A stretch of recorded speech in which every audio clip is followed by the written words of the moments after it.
جوزِك جه من الشغل بدري وأنتِ لسه ما عملتيش أكل، هاقول لِك تعملي إيه، كمّلي الفيديو معايا للآخر واعملوا متابعة للقناة ودوسوا لايك. طبعًا جوزي جه وأنا كنت لسه ما عملتش أكل. أنا لمّا باجيب فراخ باعين الكبد والقوانص بتاعتها، عشان طبعًا ما اطلعش قدّامه بقى إن أنا عاملة له ساندوتش جبنة، ساندوتش لانشون بقى ومقصّرة اللي هو فاطره بقى هيتغداه ويتعشاه ده قصة، لأ. باحس إن هو دخل تقوم مطلعاها في ثانية وهي متجمدة، تقوم مقطعاها مكعبات بالطريقة اللي هو بيحبها بقى. عايزها بتوم ماشي، عايزها ببصل ماشي، وتقومي في ثانية كده بتومة بشوية فلفل أسود وقرن فلفل، عايزة حراق اعملي، عايزة مش حراق اعملي، مش هتفرق.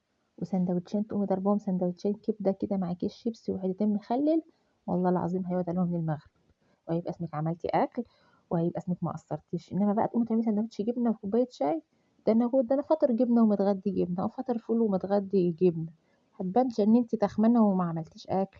إنما كده يبقى اسمِك عملتِ أكل، لحد ما الأكل ييجي ويجهز بقى اللي أنتِ هتعمليه، وبراحتك بقى وطول اليوم مفتوح قدامِك.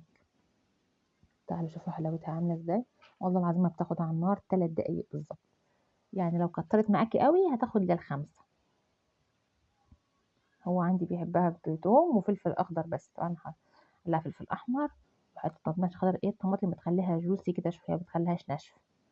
وتقومي بقى عندِك رغيفين عيش أسمر كده حاطّاهم في رغيفين عيش ومعاهم حتّة مخلّلة في طبق، عندِك كيس شيبسي ماشي، ما فيش خلاص.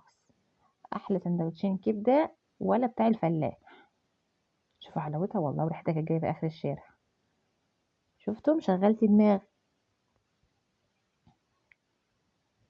دايمًا أنا لمّا باجيب فراخ باعين الحوايج بتاعتهم دي، اللي هي الكبد والقوانص والحاجات دي، عشان بتنفعني بقى في الأوقات اللي زي دي. بنتي جاية مثلًا مستعجلة عليها درس، جوزي جاي وأنا لسه ما عملتش أكل، أنا جاية مستعجلة من حاجة وعايزة أعمل ساندوتش لنفسي، بتنفعني الصراحة.